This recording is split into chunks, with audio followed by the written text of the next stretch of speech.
It amazes me to think that it's almost been 1 year, 13,000 miles, and many service records to prove how much I love this XC90. And after all the tender love and care that Duke has gotten in my time with him so far, I thought it was finally time to give you guys an update and also talk about how my 240,000 mile 8-cylinder Volvo SUV has been and why I love it so much.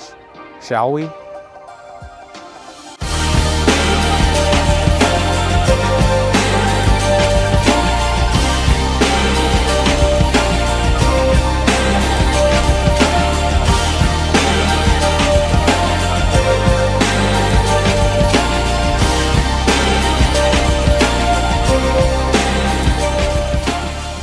So this rather muddy SUV is my own, of course, and of course we're doing cross-country things today as I'm picking up parts for something else. But this is Duke, my 2009 Volvo XC90 V8 Executive, and as you may know, I've been looking for the Executive trim. It took so long, almost a year, to find this one with all the options, but I'm glad he's finally here and pretty much with all the options that I wanted and also how I wanted it to look too.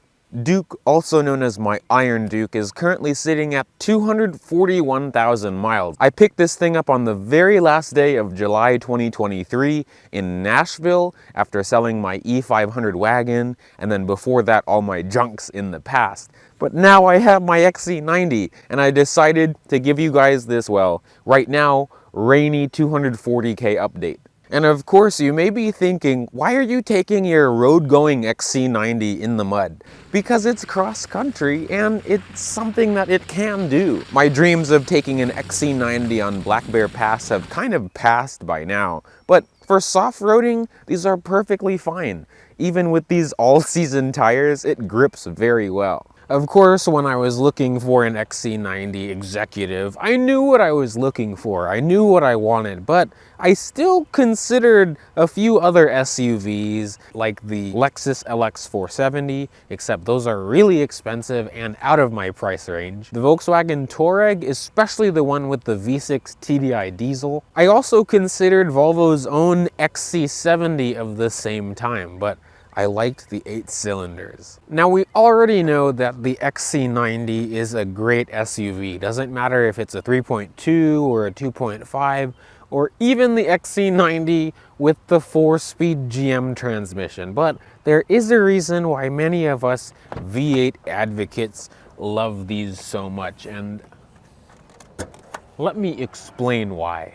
And now this is the B8444S. It's a 4.4 liter dual overhead cam V8. It's made by Yamaha, but it was designed by Volvo. It is a true boat motor of an engine. This thing loves to scream, and it makes a healthy 311 horsepower and 325 pound-feet of torque. And in this case, it's paired to a 6-speed automatic transmission. You could not get a V8 manual XC90, unfortunately. And this uses Haldex Generation 4, which is their all-wheel drive system. As many of you may know, I've had quite the experience with the Haldex all-wheel drive system. Good and also bad, but thankfully we'll mostly be talking about good things today.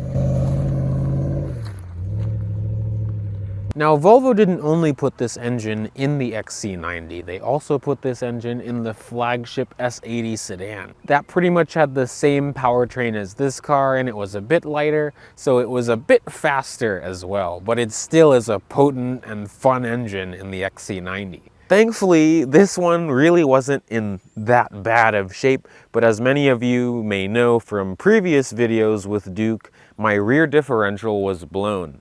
The pinion bearings go bad over time, and there's honestly no real way to prevent it. It can happen at high mileage, like in my situation, or it can happen as low as 80 or 90,000 miles I've seen on the forums. Thankfully, there's a repair kit on eBay, so I didn't have to buy a brand new rear diff from Volvo, because if you take these to the dealership to get the rear diff replaced, I'm sure they'll ask you about $7,000, and that's what this thing is worth. Thankfully, I work at a shop and my friends were happy enough and gracious enough to help me rebuild my XC90 over the winter time. So I got the rear diff kit and they took the rear axle apart, they took it down, they took the rear diff apart, and it was very cool to watch the whole process of replacing all the sets of bearings, and it was cool to see the damage in the old bearings. So what I'm going to do from now on is replace my rear diff fluid maybe every 30,000 miles or 40,000 miles. But now thankfully it is so quiet like it's supposed to be, and it has changed the driving experience tenfold.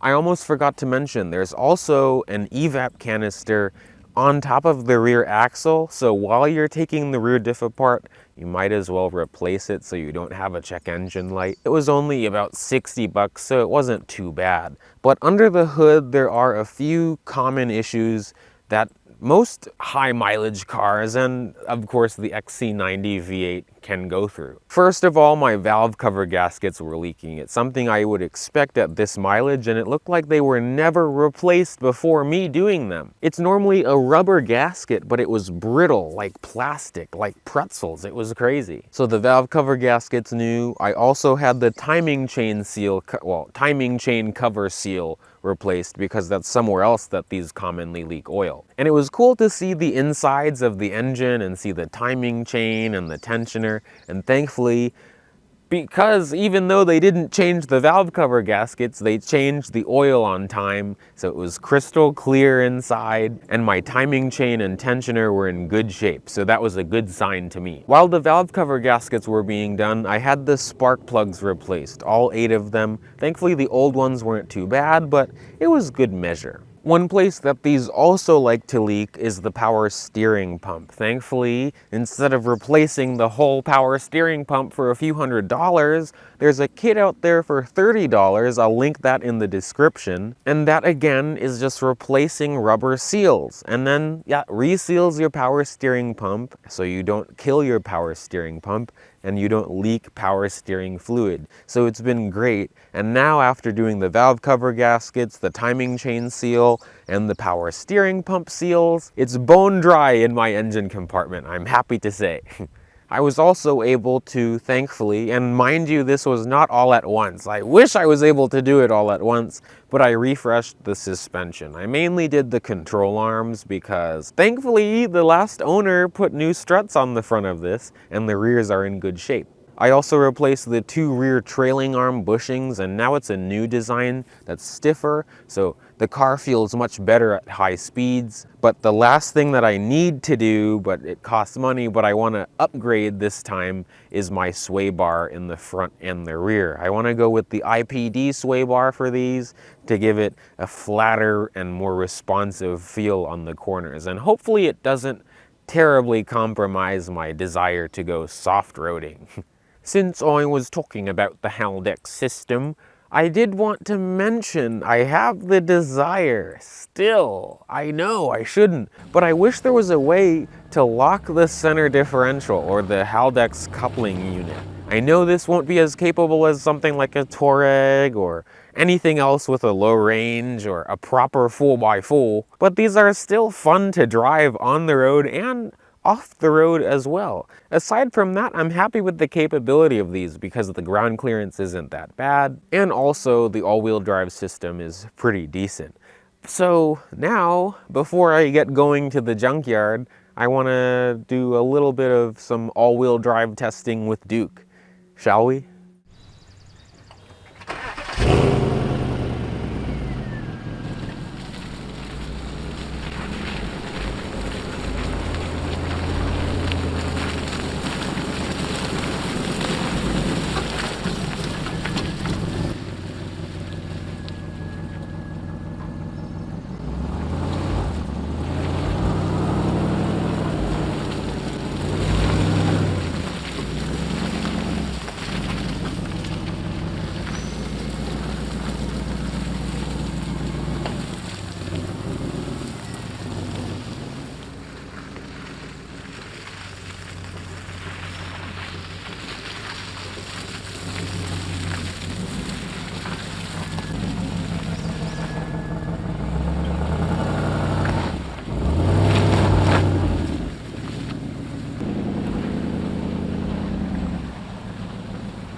Now, one of the things I was most excited to do, and many people know this, was get these wheels on my XC90. These are known as the Galatias. These are actually reps. These are 20-inch wheels. The actual Volvo wheel is a 19-inch wheel that came on the Executive, and also later 3.2 Platinums and other higher trim XC90s overseas. I also wanted to somewhat maintain ride quality even though I was going from a 19 to a 20, so I went with a 255/50R20 tire. The normal size for these is 255/45/20.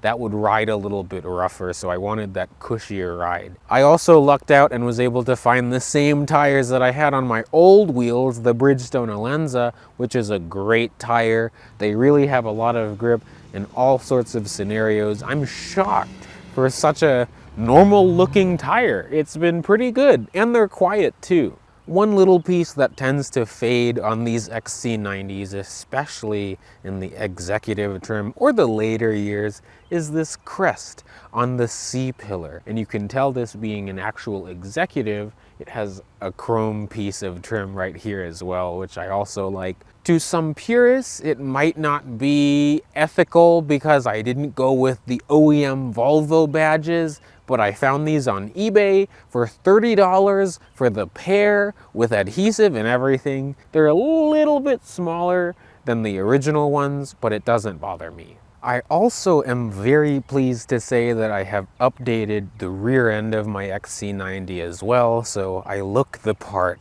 I got the updated 2013 plus LED taillights, which I really like. It's also funny to see how many times Volvo has updated the taillights on these, but these are by far my favorites. I also still plan on getting that Legend head unit sometime soon. I'll hopefully be getting my hands on it. But again, just let me know if you want to watch a video on the fancy head unit that you can get in these XC90s, because it is pretty cool. It really makes these feel much more modern. And as you can see, the interior has still held up pretty well. For 240,000 miles, I would say it's done a pretty good job. So welcome back to the interior of my XC90. And as you can see, it's actually quiet in here. It's a nice car, and it's been like this since I think January. Thankfully, I work at a shop, like I said, and all the issues and ailments of this car were squared away over a period of a few months, of course. The only things that I have to do, or that I want to do, are my sway bar link. Well, just the links themselves are bad, but I want to replace the whole sway bar with something stiffer, and we'll talk about the body roll and things like that later. But right off the bat, it's not that bad. The only reason I want to do it primarily is because I can hear it clunking, just because I've addressed all the other clunks in the suspension, so there's just one last one. I really like how small this is in relation to a lot of the big SUVs out there. Even the Lexus GX and the LX feel bigger than this. As you can see, the drivetrain is very smooth. The brakes are good too. I want to do the S60R caliper upgrade. Well, you do the rotor and caliper to do that, to give me a little bit better initial bite when I'm slowing down. But it's a fun to drive SUV. That's why I like this over its body on frame competitors, because it just feels more nimble. This has the variable adaptive steering, so at lower speeds and parking lots it's very easy and nice to maneuver, but at higher speeds it becomes more direct and more responsive. And it's actually pretty composed here. Even when the suspension wasn't in the best of shape, it took corners very well. Unfortunately, you can see this group of slow people, but it's a very good cornering SUV, even as a stock thing, especially if you're coming from a truck.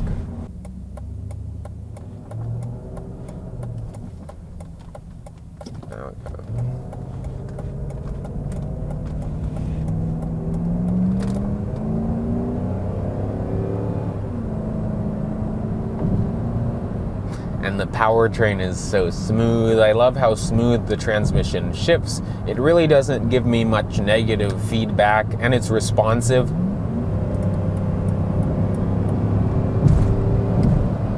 It's very fun.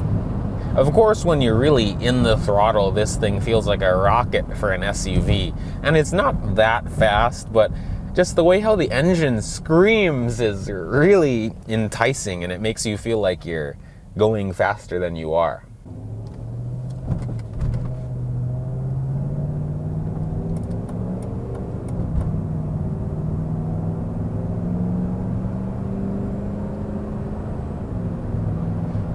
I really like the sound of this engine. I just let the car talk for itself, especially the ones that sound good like this. I think it's about time that we can go. I'm not gonna be full sending it, but I wanted to talk about how this handles, because it's a fun SUV to shuffle around. Thankfully, they're repaving this road soon, so it's actually a little bit more grippy. But you can see, it's a fun to drive thing. It's nimble, it has great grip, all the tires, like any tire on this grips great. You know, the suspension just holds it well. These hold the road with such a reassuring feeling. I love it. Unfortunately, that's the only bit of fun road that I have besides here. It's fun. This is not a sports SUV, remember that, but it handles well and it puts a smile on my face. It's honestly shocking how this thing changes direction, because it never slips. It has an understeer-like feeling, but it never slips.